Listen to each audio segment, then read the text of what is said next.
ಹೊಳೆನರಸೀಪುರ ಪಟ್ಟಣದ ಕೋಟೆ ಮುಖ್ಯ ದ್ವಾರದ ಸಮೀಪವಿರುವ ಪ್ರಸಿದ್ಧ ವರ್ಣಿಕಾ ಗಾರ್ಮೆಂಟ್ಸ್ ಅಂಗಡಿಯಲ್ಲಿ ಬೆಂಕಿ ಅವಘಡ, ಸುಟ್ಟು ಕರಕಲಾದ ಬಟ್ಟೆಗಳು. ಪಟ್ಟಣದ ಕೋಟೆ ಮುಖ್ಯದ್ವಾರದ ಸಮೀಪವಿರುವ ವಕೀಲ ಗೋವಿಂದರಾಜು ಅವರ ಮಡದಿ ಮಾಲೀಕತ್ವದ ವರ್ಣಿಕಾ ಗಾರ್ಮೆಂಟ್ಸ್ನಲ್ಲಿ ಶನಿವಾರ ಮಧ್ಯರಾತ್ರಿ ವಿದ್ಯುತ್ ಶಾರ್ಟ್ ಸರ್ಕ್ಯೂಟ್ನಿಂದ ಬೆಂಕಿ ಅವಘಡ ನಡೆದು ದೀಪಾವಳಿ ಹಬ್ಬದ ವ್ಯಾಪಾರಕ್ಕೆ ತಂದಿದ್ದ ಮಹಿಳೆಯರ ಉಡುಪುಗಳು ಸುಟ್ಟು ಕರಕಲಾಗಿದೆ.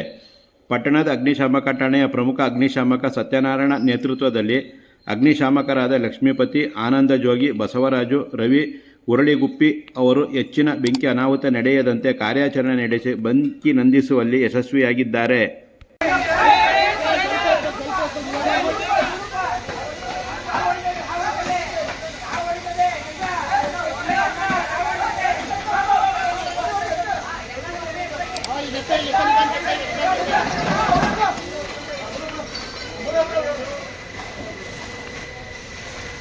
Stay.